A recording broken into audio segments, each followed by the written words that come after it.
Here. Yes, you found a way to us. So I'm very, very glad to actually introduce our speaker because he is, I've heard Andrus speak many times, and I always feel this urge and somewhat of motivation to go out and do stuff. And a couple cool things about Andrus is that he actually has been with Southwestern Advantage. He was for 12 summers, so he sold books for 12 summers, and he was in Superstar book every time except his first summer. Hit Explosion 3 times and sold to President's Club more than 80 times. So think about it. 80 times in President's Club, it's more than most of you guys have been on the book field. But what's most impressive about Andrus is that he actually, out of entire Southwestern company history, more than 250,000, so 250,000 people have sold books, and he ranks out of all of those people as number 7 in lifetime books sold, so in lifetime units. Right now, he is in Southwestern Consulting, our sister company that is training salespeople and leaders all over the world. And Andrus is the first European to hit PC in Southwestern Consulting, and first European to be promoted to partner, actually. His plan is to build Southwestern Consulting in every European country, and right now they have presence besides Baltics in Finland, Switzerland, and Italy. He's married to his high school sweetheart, who also sold books, and they have a 8-year-old, 4-year-old, and a 3-week-old baby girls at home. He's very, very passionate about motorcycles and rides both off and on road. He has jumped a motorcycle from freestyle ramp and can wheelie standing up. So guys, please help him welcome, give a warm welcome to Andrus Albi. Hey, everybody. Are you giving me a right to share a screen? Yes, I think you should have it now. Perfect. So where do I start? I asked from Andrus yesterday. Andrus came over, and I asked, what the heck should I talk about? And he was like, do your regular thing. So I will do my regular thing. If you've been here a couple of summers, you probably hear me doing this and saying this already. But I do feel that this may be the most important message that I can convey at this time. So in Southwestern Consulting, what I do is that I basically do PCs all day long. But instead of college kids that I do PCs with, I do it with business-to-business salespeople, sales managers, CEOs. I coach personally a couple of CEOs from big world corporations. And then I also coach quite a few book people, alumni. So people who sold books and now do something different. And then I've also coached quite a few book people in last couple of years. The people, usually they are, CD and longer managers who want to hit President's Club or more, then they come and sign up for coaching. So, and I've done this for the last 6 years. This is actually my 6th year doing this. So this has given me a pretty unique perspective, because I see, obviously I was a book kid and I've seen thousands of book kids and I've worked with book kids, but then I've also seen quite a few of you, quite a lot of book kids after their book. If you ever think what will come after, then I usually see what will come after. And if you look at our alumni list as well, there's a heck of a lot of people who did really well in selling books, and then they transfer over to their next career and they did heck well there. Then we've had people who, we actually have quite a few people, and I can bring you examples, who were kind of average at selling books, but then they really excelled in their next business, whatever they decided to do. And then there's also quite a few of people who were excellent at selling books, but they're quite average in their next career. So, and I've been able to look at all of these groups and kind of see what is different and what they look at it. So that's kind of my unique perspective, I think, on the world, especially in your world. I can tell you what happens next. After, some of you will become DSMs, but big chunk of you won't. And then for you, there will be in some point. So I sold for 12 summers. Last 4 years, I was a recent graduate. Maybe last 6 years, actually, I was a recent graduate. as you saw in the picture, I used to have hair. So in some point, my hair didn't grow anymore. It was really hard to explain on the door that I'm a college kid when I was 30. I had my daughter already last 2 years or 3 years actually selling books. It was really hard to explain I'm a college kid in that point. So basically what I'm saying is that, well, there's 2 points, 2 morals to the story. First of all, selling is bad for your hair. And then second of all is that if you decide not to become a DSM, sooner or later, there will be a time where you do have to exit this business. So the parts that I'm going to say today might actually be really useful for that moment. So far so good. Hands up, I guess. Oh, we have a chat box as well. We can answer. Should we see Andrew's screen? Not yet. Yes, if you have any questions, raise your hand. What I mean is raise the Zoom hand, so you will show up out of the, I don't know how many, there's like 4, there's 100 of you. So if you raise your hand, it will show up. But if you just raise your hand on the screen, I won't be able to see. And then if you have questions, write to the chat box. Only stupid question is the one that you don't ask. So do we have an hour about? Yeah. Okay. So we can also spend the hour talking about motorcycles and baby girls. That's the 2 things I'm also pretty confident these days, besides selling books. Don't know how to make boys, but I'm pretty good at having girls. There's 4 of them in that room. So let's start from basics. There's 3 things that, like, we at least believe that you really need to be good at to be a good salesperson and build a company. Let me share a screen and let's talk more about it. Let me see if does this work? And let me see if I can put you guys back on this big view of things. Let me make you bigger. There you go. So 3 things. First, you need skills. So let's start with book business. What kind of skills do you need to be good at book business? What is a skill? You can use the chat box again.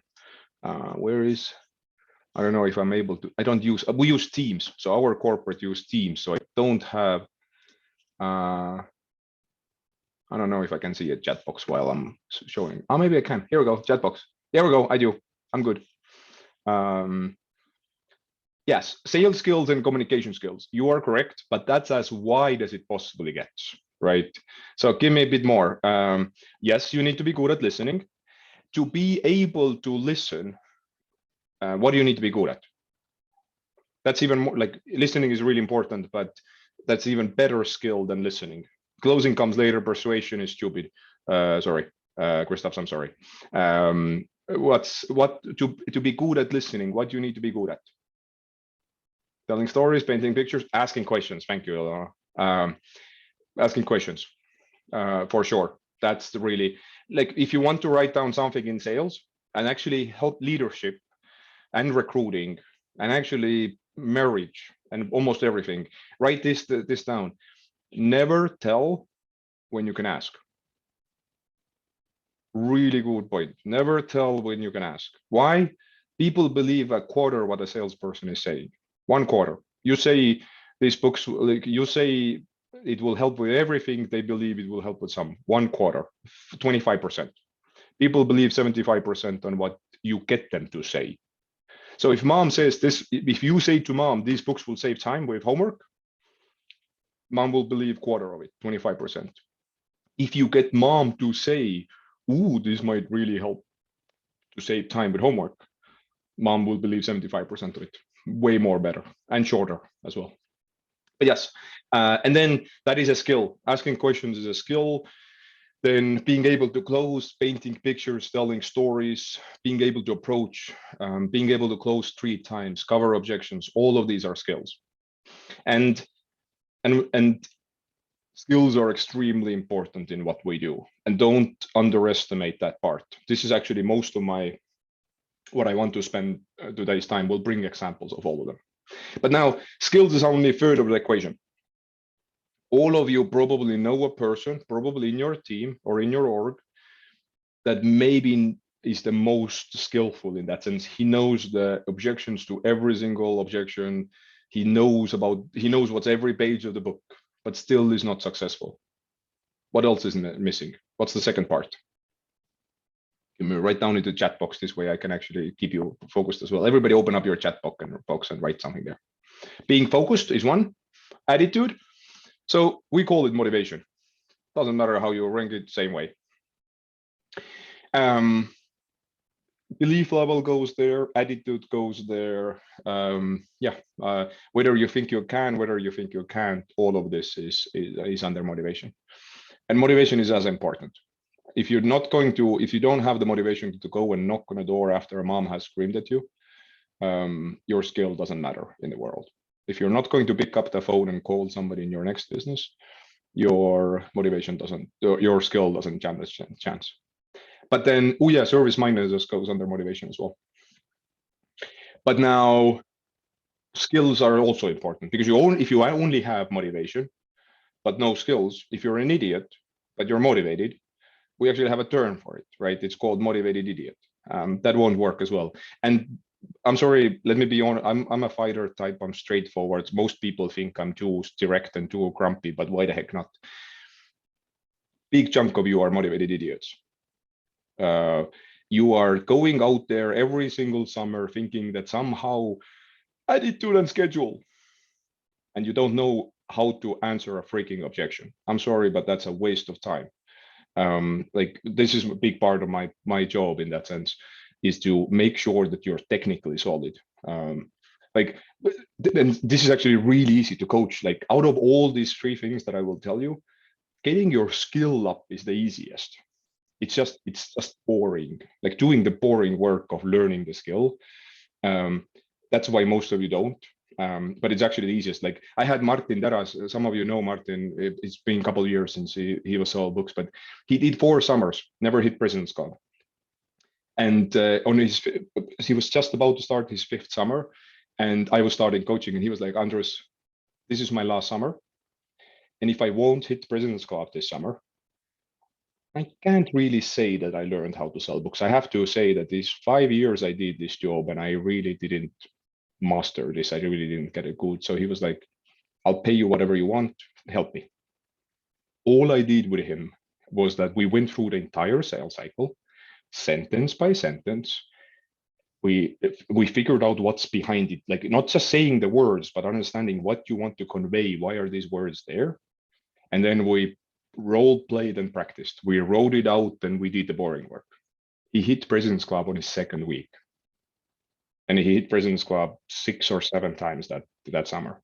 We just did the boring work. We did a bit of motivational stuff and vision boards and all that, but really he just didn't understand. Like, so, and I think big chunk of you are there. Like you just think that the attitude will do it, the schedule will do it. The attitude and schedule will help you motivate yourself to do the boring work. It won't replace the boring work. The boring work, what I mean, is literally figuring out every single objection, figuring out why you ask the questions the way you do, figuring out how you approach 3 times when mom slams the door, all of the answers to the questions that made you fail last summer. So, so skills are important. And then third is system.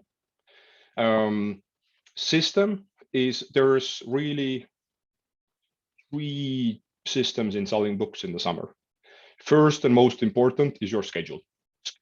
Schedule is a system. It's not a motivation thing. It's not a skill thing. It's just a system. What time you wake up, what time you knock on the door, how you work your gravy, how you open up your morning, how you work on Saturdays. It's basically, it's a system that for 160 years, 250,000 people have perfected. Do it this way, you're probably going to sell the most amount of books. It's a system. Then the second system is your pre-approach. Like how do you map your streets, how much information you gather about your people. And then your third system is your CRM. What do you like, where you keep your orders and payments. How is that called these days? I forgot that there's the dealer portal. I don't know, whatever you. Dealers. Say again? Ross, Advantage for Dealers. Yeah, Advantage for Dealers, exactly. Yeah. So, and you need all 3. Like I can bring you, I can now have coached so many people, I can bring you hundreds of stories of each. Like I've had people who do it by skill. I've had people where, like, let's do one motivation story. I had Pete Weimer, still remember Pete Weimer from Oregon. Pete sells Catholic insurance to Catholic people. Gina Parker from Colorado sold him, he was one of my first coaching clients. Literally, he came to a coaching call, my first one, and he was like, Andres, I shouldn't be in sales. Like, literally, you're my last Hail Mary. If you can't help me, then I will just quit sales and I'll go and do something different. And I was like, tell me what frustrates you the most. And he was just like, people. He's like, I think that they should just have the courtesy to say no to me. Like, I've been calling this person for 15 times. He does not pick up the phone. He could just have the courtesy to say no to me. And I literally said, Pete, if you call 15 times and he doesn't pick up the phone, what do you think he's trying to tell you? It's like he's actually trying to do you a service because he feels that he's trying to be polite. And instead of, he thinks that it's better not to pick up the phone and tell you no than to tell you no. He's actually trying to help you, but you can't figure out the point. It's taking you 15 times to call him to figure out that's a no. I was like, how about this for our first coaching call? Let's not call anybody more than 4 times. After 4 times, we just put them to the end of the list and we call a new person. 2 weeks later, Pete was like, Andres, I had my best 2 weeks ever in sales. Sometimes it's that easy. Let me tell you a system story as well. Schedule is one, but let's do a different one. Let's do the CRM one, for example. I was coaching one of the best business-to-business real estate brokers in Tallinn for 2.5 years. She was extremely motivated, and she had done this job for 9 years. She knew the job back and forth, but she was a heavy entertainer. What do you call entertainers in Southwestern Advantage? I'm a fighter type. Expressive. Expressive, exactly. That's what you call. So he was a heavy entertainer. So she literally had post-it notes everywhere. She had this notepad she was writing in. She was dropping clients left and right. The ones that she was remembering, she served really well, but she just forgot the heck of it. All we did was we built her a proper CRM where she was out making notes, and we got it electronically, so it was in her computer. She went from she had done her business about 9 years.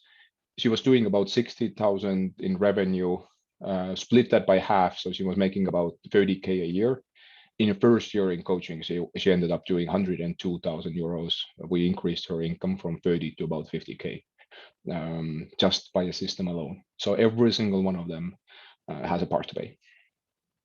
So, and then, what we really work on is around habits of these. Only the way that these work is if you make these a habit. You know the habits triangle so well anyway. And one of the easiest ways to build habits is by having somebody who pushes you and holds you accountable. So that's where coaching comes in. That's what I really do most of the time, is just build people's habits and provide them accountability, remind them what's important and what's the project. But here, back to my original plan or my original story, what I said, I've been able to see so many people who have finished selling books and go to their next path. And here's the thing, what I think the main discovery is. So Southwestern is a really unique company, and in so many ways, but the way that I mean right now is that we have done this for 160 years with 250,000 people. So basically we have tested almost everything, which means we don't need to take time to figure out how to do stuff. We literally just tell you how to do stuff, right? Do it this way. This is the schedule. This is the sales scope. This is the attitude. This is the self-talk. Go ahead. And we also do it because we take you as a college kid somewhere in April and May, and we have a couple of weeks to get you ready. So we don't have time to go into the nuances and explain you everything. We literally tell you this is the statement that helps you so much when you're a rookie, but this also hurts you so much when you're a grown-up. And that statement is, be dumb enough to be teachable, which basically says, don't ask questions, do it this way. This helps you incredibly when you're a rookie. because you have no clue and you shouldn't doubt things. We have done this for 160 years, 250 years, or 160 years, 250,000 people. You shouldn't doubt what we're teaching you. And you still shouldn't when you're a manager or the manager. The problem, though, is that some of you never go past that phrase and you never start figuring out why you do things this way. What's the point of approaching 3 times? How can you bring new information into that approach? How can you bring out the pain points if there aren't any? How can you tell stories if you don't have any, and so on? Some of you never figure out why we do the schedule the way we do. And some of you just use self-talk without understanding what's the upside of it and how to make it in a different world. And so here's where Southwestern is unique in a bad way. You will most likely never meet a company after this one that has things so well figured out. Most companies never do the same thing with 250,000 people for 160 years. Most business cycles are just not that long, and the product changes so much that the business way changes. So they will never give you, and also because of your profile in your CV, because you've done selling books, most of you get hired into the sales management position, or at least account manager position, where they look at you and go, well, you know, Richard, you did it for so many years. You show us how it's to be done. And so in next companies where you go to, they will not give you a sales 101. They expect you to figure it out. And what works, and we have this saying that when you sell books, you can do anything. No, you can't. I'm sorry, that's like it. You can, if you apply the same principles of teachability and you learned everything from the book business, you can probably be successful in everything else. But that part that you will able to sell books door to door does not make you automatically successful in every other business. There's a lot of principles that will help you grow. But yeah, so and here's the thing: some of you are literally are really well taught to work well in the book business, but you haven't figured out why you do it. Some of you, that's what actually stops you in selling books as well, because you don't understand why you're doing it, in what way, why you do things like this, which way, and that's the reason why your body language and tone of voice is off, because you're saying the right words, but you're saying them in a wrong way, so you're not selling anything. But some of you actually do it well because you've done this so long that you've perfected the way how to sell books, but you are, like Dustin says, unconsciously competent. You have no idea what's working, but it's working in the book business, but it might not work in your next business. So let me bring you examples just to make it more easier. And that's where so my goal of today is that figuring out why we do things as a manager will serve you extremely well in selling books. But even more importantly, this will serve you in the next life, in that sense, in your next career choice as well. But yeah, you need to figure out what's behind it. Like, let's start from skills. What are my best examples? Let's take intro. Intro is a intro. Well, no, we don't have time. The intro is too long. Let's take something short. Let's take answering objections. So now all of you have heard how to answer objections. You probably even seen the section of selling 101.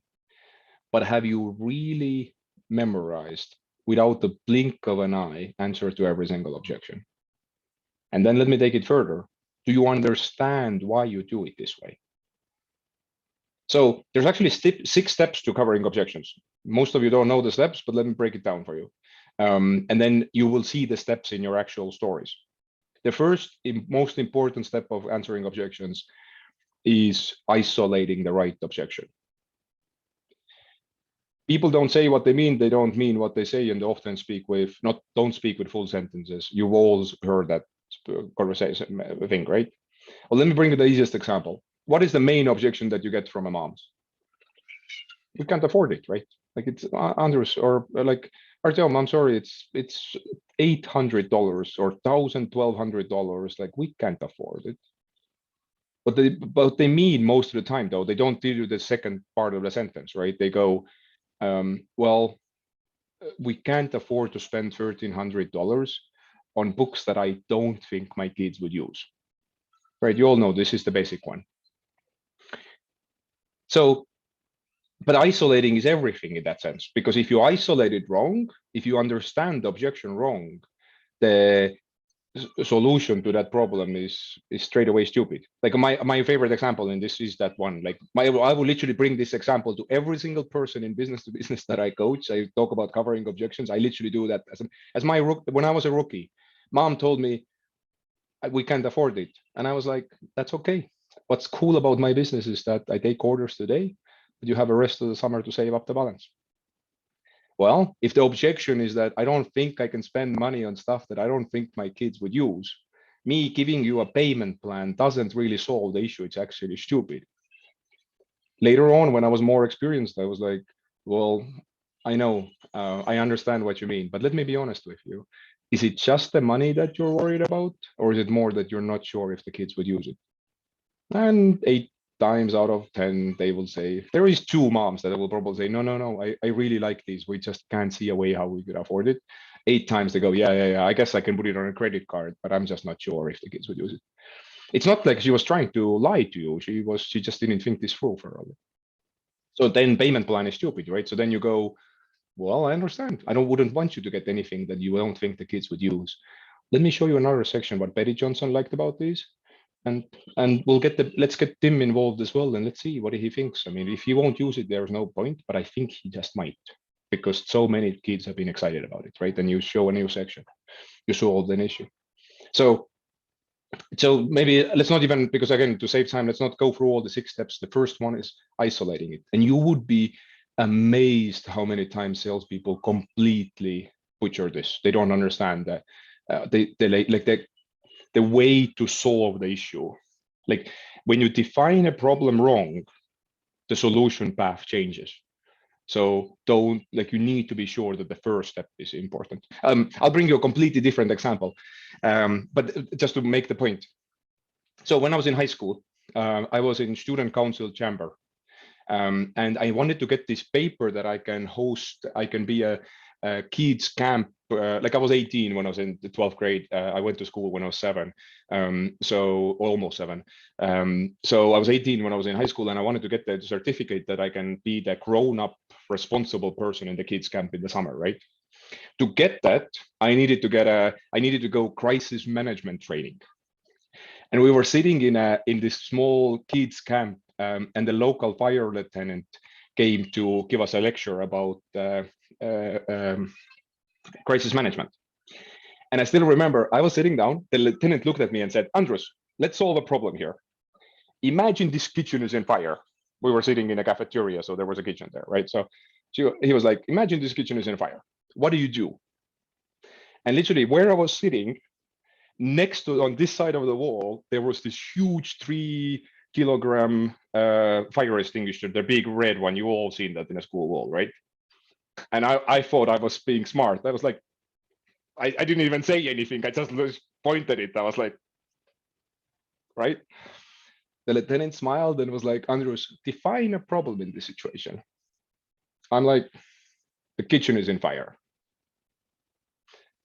He smiled even more and he's like, Andrus, is kitchen really your issue? Or what is your issue? Is your problem in this situation? And I'm like, the kids perhaps? He's like, yep. He was like, don't worry about the kitchen. We will come and take care of it. That's our job. Your job is to get the kids out of the house. See, and then if I define the problem as a fire in the kitchen, I will go and take it out. If I define it as kids sleeping in the house, I will run away from the fire. My path of action is drastically different based on just how I define a problem. So that's what you need to do with answering objections. You need to figure out what's the real objection, and then you need to find a way to cover it. That takes skill, that takes practice. Answering objections without without flinching takes a heck of a lot of practice, but it's worth it. You will get paid tens of thousands, if not hundreds of thousands of dollars for doing it. Like Allar, for example, was a great one at this. He did the work. I know so many people who got to more and more by just doing this. I was the one of those. If you didn't notice, only thing in my introduction was that I wasn't only year I wasn't in a superstar book out of my 12 was my first. Why? It's because I didn't do the boring work. My first year, I was like, I know how to talk to people. I'm pretty good. I didn't do the work, and then I sucked. I was quite miserable actually. I didn't even hit Sizzler on my first year. I hit it with recruiting, but not with selling. Second year, I drove Andres Martin was my manager. I drove Andres nuts. Every PC, I had a list of questions. I still remember. I still remember this one thing. Andres said this never happened, but he doesn't remember. I literally looked at him, one of our PCs in the spring, and I was like, Andres, how does it feel to hit President's Club? And he got pissed. He was like, Aldi, stop it. Like, what the fuck does, like, what it would feel like? It's like, you just do what you do, right? But I was like, I was trying to wrap my head around hitting President's Club. I did the work on my second time and my third time and so on. And then that's how you hit President's Club 80 times. Doesn't matter where they sent me. I sold in Florida, I sold in Minnesota, I sold in Missouri and in Georgia. I sold white and I sold black, I sold rich and I sold poor. I sold good school districts and really shitty school districts. I just figured out what was their pain points and I was good at it. I hit President's Club in my last couple of years. I sold President's Club usually first week out because I just needed to find people who had the need and it worked out. So that's skill. So I guess if you don't take anything from here, that's skill. Like figure out why we do things this way, and then you can transfer it over to the book business, and then you can transfer it over to whatever next business is as well. That's what I, by the way, do all day long. Like I build sales talks. Like we build intros all day long with most salespeople. I'm like, you have a product to sell. What is the need that it solves? How we can bring the question? What kind of questions then we can bring out to bring that pain out? How do we pour salt into it that they would actually want to move forward urgently? I do that all day long. And our regular coaching is 500 euros. It's basically 250 euros per hour is a regular. I charge double that and people pay that happily because I usually make them an extra 100, 200K a year. So it's a huge advantage if you figure out that skill. It's worth it. It's probably worth, like obviously I'm a salesperson, so it probably is worth for some of you to come into coaching because you'll make, an extra 20, 30K and you'll spend 6. So it's worth a return of investment. All right, let's do something different. Let's do the system. Let's do schedule. Let me show you the schedule side. This is another common thing. And actually, this might help you the most in your next life. Book people, again, you get trained really well to do one thing well, to be in schedule. And you get to learn that in your age 18, 19 as a first-year college kid. The problem with that is that some of you will literally think that being in schedule means working 12 hours a day, 6 days a week. That's the only way you will feel productive. Everything else is off schedule. And that is amazing for 3 months out of the year if you're in States and you try to sell books. That is a really shitty life, I'm sorry, in your next life. Imagine working rest of your life 6 days a week, 12 to 13 hours a day. Like that is a misery. That's a definition of misery. That is not a life, right? But the problem is that everything else feels not in schedule, off schedule.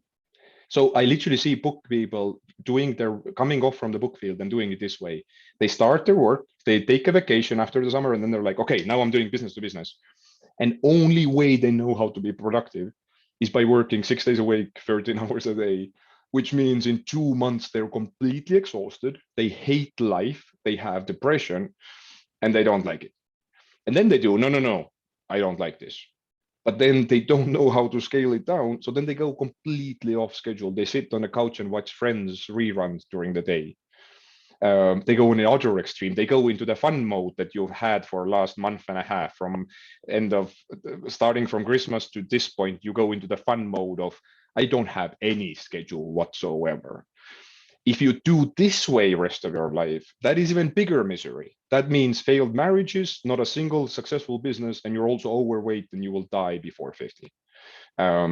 So, and then you're like screwed because you're like, only way I feel productive is working 13 hours a day, 6 days a week, or then if I don't, then I'm completely another extreme. So here's like, this is my favorite one to write down. The definition of a schedule after book business, or actually in home overall. Like book business, there's two kinds of schedules. There's a summer schedule and there's a not summer schedule. The not summer schedule is this: doing what you're supposed to be doing when you're supposed to be doing it. Being in schedule means doing what you're supposed to be doing when you're supposed to be doing it. Who says what you're supposed to be doing and when? You do. But there's a point though. You do on Sundays, scheduling out rest of your week. Actually, 2 weeks ahead is what's ideal. Like on Sunday, you make a plan. What is a good schedule? How much workout, how much family time, how much work, how much calling, how much school, how much recruiting, whatever it goes, everything goes into the plan. And then on Monday, you do it based on the plan. If you don't like the plan, you can change it next Sunday. You don't change it in the middle of the week. Like you scheduled to go running at 6 a.m., you go and run 6 a.m. because schedule says that. If you don't like it, you can plan better at Sunday. But you follow the plan you built on Sunday. Why? Because if we do it in the heat of the moment, nobody goes out running anyway at 6. Who goes running at 6 a.m.? Like you want, like only when you, but on Sunday, you are rational. Sunday, you are like, this would be a good productive week. This way I would feel happy about myself. So then do that schedule. And if you didn't like the schedule, change it. But only on Sundays, not as you go. Doing things as you go is completely off schedule. Oh, and by the way, this is what I call ideal schedule. Ideal schedule is like this. On Sunday, when you look back to your week, you're proud of yourself business-wise. You're like, I did well in school, I did good in lectures, and I recruited or whatever job you do. And then, but then the second rule is that one is that you're proud of your week in work-wise, but the second rule is that you don't need a vacation from that week.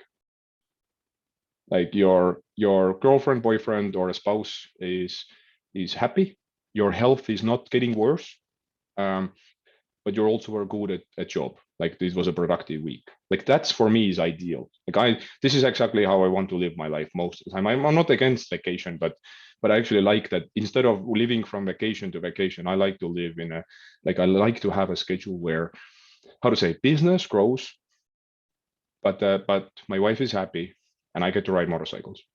That's an ideal week, where I get to work hard and be proud about my week, but I also were able to ride motorcycles and Hannah's happy.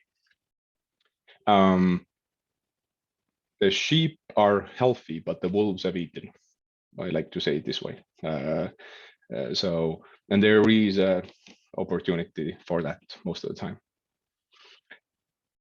So, but yeah, again, so many book kids, literally, they come and start the business 13 hours a day, 6 days a week, and they're miserable.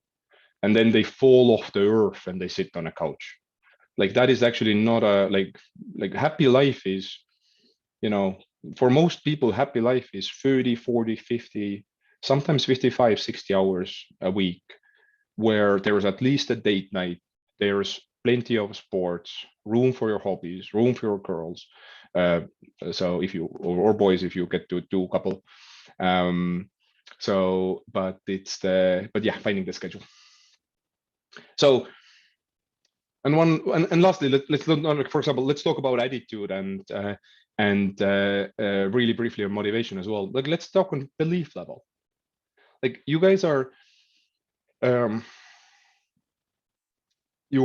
don't even understand in how blessed you are in a way that you have the opportunities and the mindset that you have around you. Like, for example, let me bring you an easiest example. Tambet is coaching one of my sold coaching clients, and he's in his 50s, and he has a couple of more years until he plans to retire. And Tambet was like, so how much money have you put in aside for retirement? And he was like, what do you mean? He's like, yeah, you know, your income will go down when you retire. But how much you've saved? He's like, never even thought of it this way.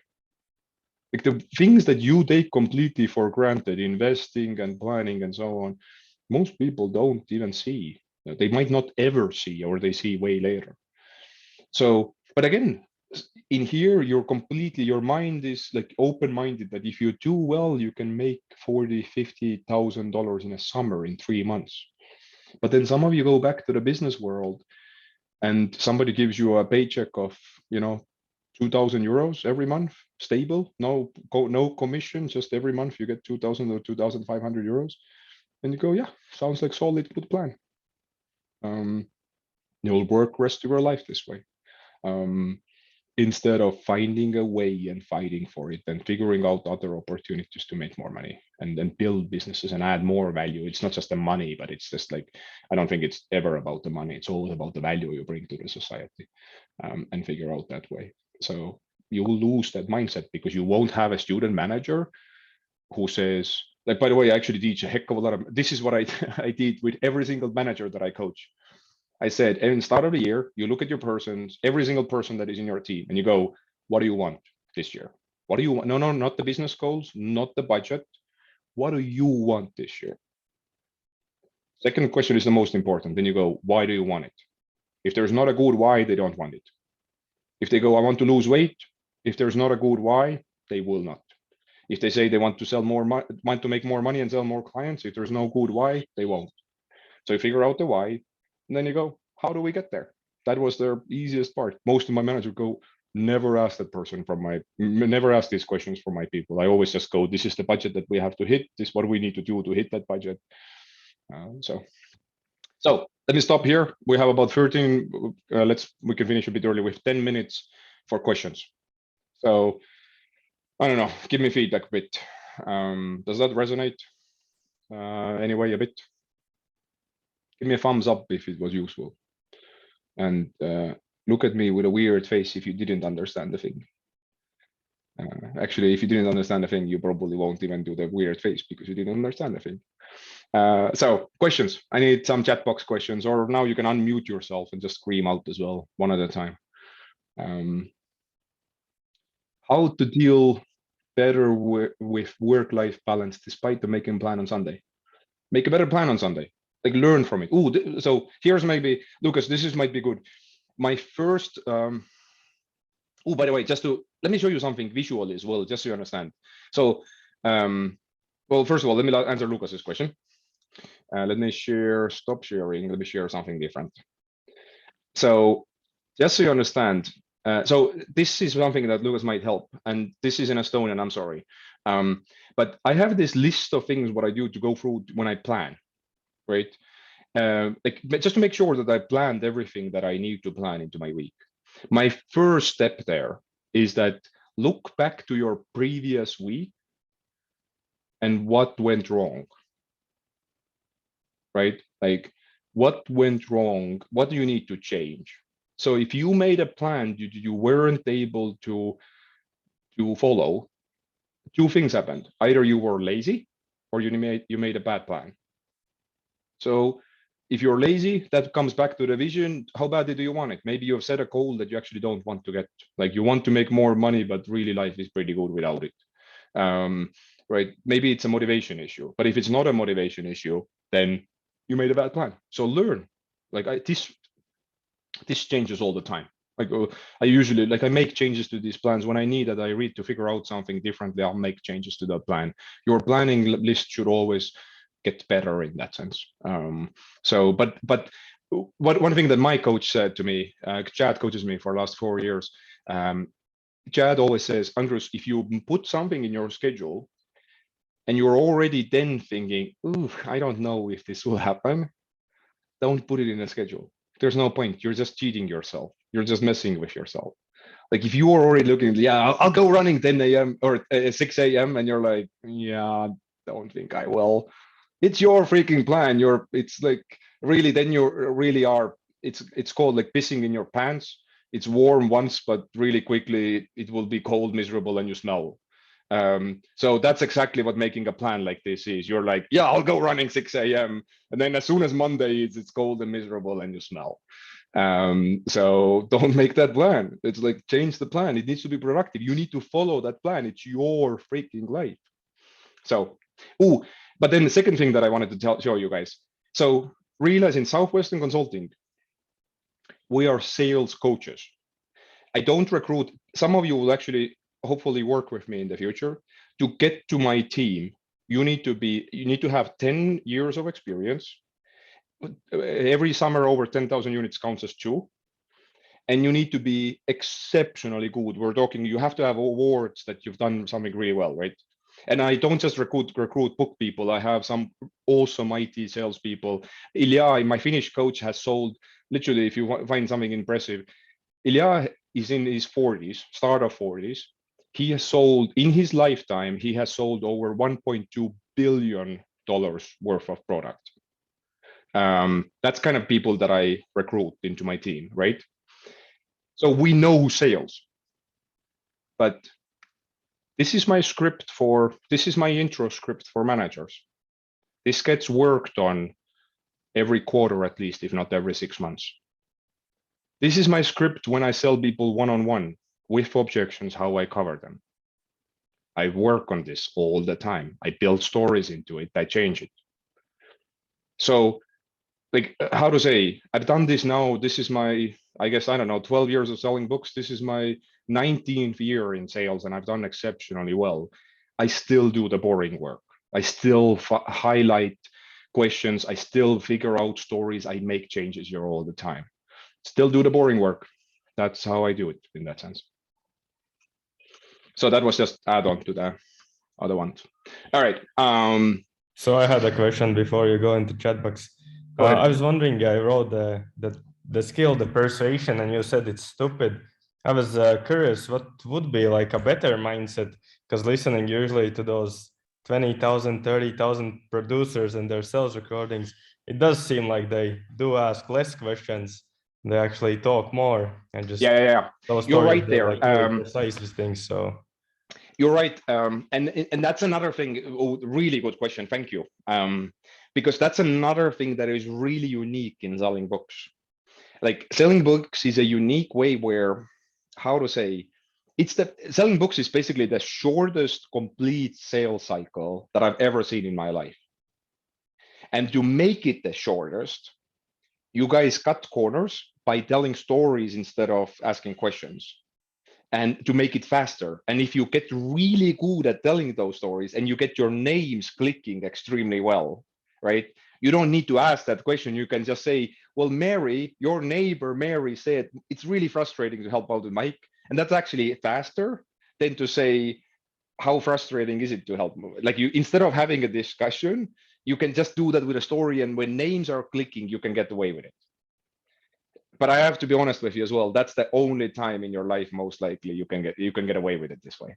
First of all, in business to business, you usually don't have names clicking so well, and the deals are so much bigger that it's worth spending more than 20 minutes on them. So you're not really in a hurry as well, and your product is almost never as easy as a set of books.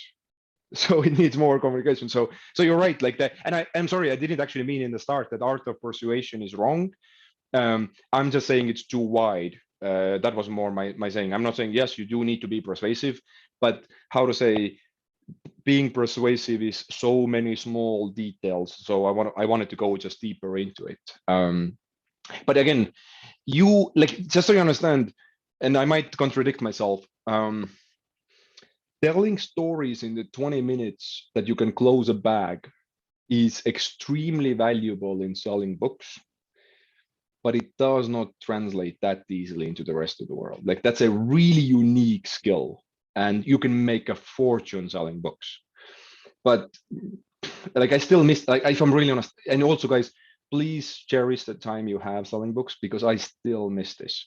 The adrenaline that you get knocking on a brand new door, and 20 minutes later they either give you money or they don't. you will most likely will never experience that the rest of your life. Like my adrenaline these days, all I still get that, but I get that in a first approach. I call to a corporate sales manager. Can I get past the secretary? And then if this manager if he's grumpy, can I get him or her open-minded to have a meeting with me? Like that's my adrenaline. Afterwards, the slow my sales process is not long. It's about 2 weeks to 2 months. But it's not 20 minutes. Yeah, when this is attitude thing, but guys, you will miss selling books. No doubt about it. You will not miss some parts of selling books, but crap, I missed the adrenaline of and being able to go through that. So anyway, really quickly, how to not to get overwhelmed with all of your responsibilities and small tasks. Davi, great question. Prioritize and say no to shit. Sorry, I'm being straightforward again. This is the question you ask yourself. Is this important to me or to everybody else? If the answer is it's important to you, the next question is you ask yourself, am I the person who has to do it, or can I delegate it or automate it somehow? Can I build a system around it that I don't have to do it? And then the third question that I ask is that when? Like, can it wait? So you prioritize and you make a plan again. You put it in your schedule and think when you can. And for me personally, I love my to-do list. I actually prioritize things like, how to say, my 3 systems that I have is my schedule, my calendar, my to-do list, and my notebook, right? My Apple Notes in that sense, or Evernote or OneNote or whatever you use. To-do list is actually the first because that's where the main prioritization happens. We can talk more about it one-on-one as well if you want to. How do you overcome being away from family for 3 months, being emotional, missing family? Any actions to help? Yeah, I hated that part. Let me be honest. I'm not going to sugarcoat things. That's the only thing I sucked. But that also really helped me to do well. So I still remember this was my defining moment. This was my second summer. I was in Orlando, Florida, and it was Jaanipäev, meat day, summer day. You know, the festival day when you have sasluk and meat and beer in Estonia, right? I was so homesick.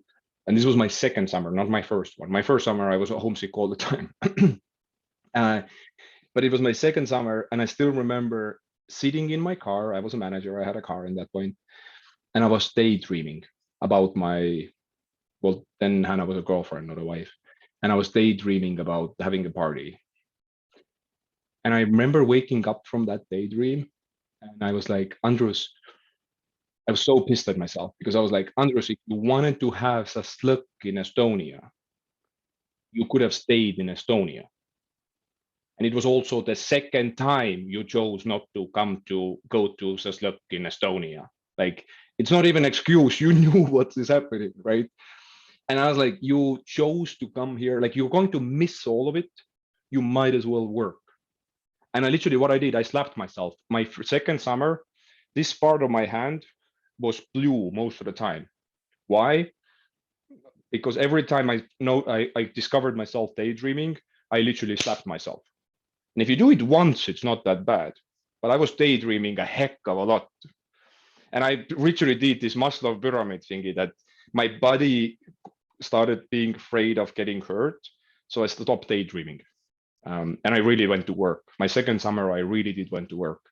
And actually that habit has carried me through life right now. I think one of the advantages that I have is I'm really good at my skill, but I really try to, when I'm at home office, I'm working. And when I'm with my girls, I'm with my girls. I really try to separate those two. When I ride motorcycles, I don't give crap about the work. But when I'm at work, I'm not thinking about motorcycles. So just finding the balance there. All right. How do you share your biggest successes in sales or coaching wise last year? Maybe what you have done well, leader, over the last year. Well, Davi, really good question. Actually, recruiting. My team last year, we grew 33%. Company grew 8%. So we actually outgrew the Southwestern Consulting rest of the teams by about 4 times almost. We recruited. It is true what they say to you that when you want to go fast, go alone. If you want to go far, you have to go together. So figure out how to recruit. By the way, and in my like this might be a good thing to good thing to finish. Recruiting is probably more useful for your next life than selling books is. Most of business to business sales is more like recruiting. It's taking care of clients. It's building relationships, seeing them and figuring out objections. Most of your life will be probably heck of a lot more than or like recruiting than it will be selling books door to door. Oh, and then what was the mom's thought when I was slapping? I wasn't that bad. I didn't daydream with the mom. Like usually when I met the mom already, I was pretty focused selling books. So I didn't slap myself in front of the mom. When mom asked about why my arm is blue, I said I fell, which is kind of true as well. I fell into my own thoughts. So I did say that, like that was actually what I did say. So I think we're full of time. Thank you. Or I don't know, how do you feel? Should we finish on minute, or should we go through, like, what's your MO usually? Do we stop on exactly on the minute, or we need to answer the questions? Well, we have time scheduled till 8. We don't have anything coming up right now. So whoever can stay, if you have 3-4 more minutes for us to answer the 2 last questions, we'd be happy. Yeah, let me do them quickly. Michal, Yeah. what was the mistakes book people tend to take into their personal lives from the book field? I mean, all of it. Schedule mainly, right? 6 days a week, 13 hours a day. It's a shitty life. That means a divorce 100% of the time. But if you're off schedule, that means lack of respect and your spouse and a struggling family. So I think the biggest one is figuring out the schedule that you're productive. When it comes to technical prep for the summer, last year I've noticed I was trying to learn too many different things and become good at it. I being overwhelmed and wasn't able to use more than half the things I do during the summer. Yeah, really good questions, Edita. Figure out one way, like your default. You need one sit down for Advantage and one sit down for kids books, and just do it one way. There's so many different ways to skin a cat. Figure out what's good for you and then stick to it. Don't listen to these top producers. Don't try to be somebody who you are not. Find your own way, but the only way to find your way is just sticking to one way, basically. So then I asked, moms weren't afraid you slapped your hand, and this is wow, this is great. This is the most value I've gotten from SM meeting. Thank you. I hope you get a sale out of this. Oh yeah, one last one. If you still stick around, if you like one of these, let me finish with this slide. Crap, I need to switch the slides. Here we go. Where the heck are you? Here we go. Let me put this one on. So guys, if you want coaching, if you want to talk to me, I will give a free PC to almost anybody. If we talk around coaching and how to help you reach out, we'll schedule it. We need to schedule it into March, or maybe some of you in the start of April, but I will schedule a PC if you want to. And then meanwhile, if you haven't seen these videos, it's pretty easy. You send an email to bonus@southwesternconsulting.com. You add your first name and then /Andrew Salvi in the subject line. Can be an empty email. Send it out. If you have a mom or a dad or a friend who does business to business and you think we can maybe help them, first of all, send them the videos. And if you need anybody for me to reach out, don't hesitate to reach out to LinkedIn, Facebook. I have Viber, I have Telegram, whatever you guys want to use, I probably have it. My iPhone's first page is full of all the apps that clients use. Yeah, if you have anybody you think we can help, I would love to take some referrals. And if you want to talk about coaching and how you can maybe have your best summer of your life, then schedule an interview. My secretary will help, and I will help myself as well. Thank you. I'll leave this open. This will keep this on for anyway. Go ahead. That's the end of it. Thank you so much, Andrus, for the time and speaking with us. And as Karl already said, most value he got out of an SM meeting, and I know that a lot of people will feel the impact and the value of this meeting. I will upload a recording so you can go over everything Andrus spoke about today again Thank you so much, guys. Going so well. We will meet on Saturday in Tartu. For that time, enjoy your week and see you all on Saturday. Thank you.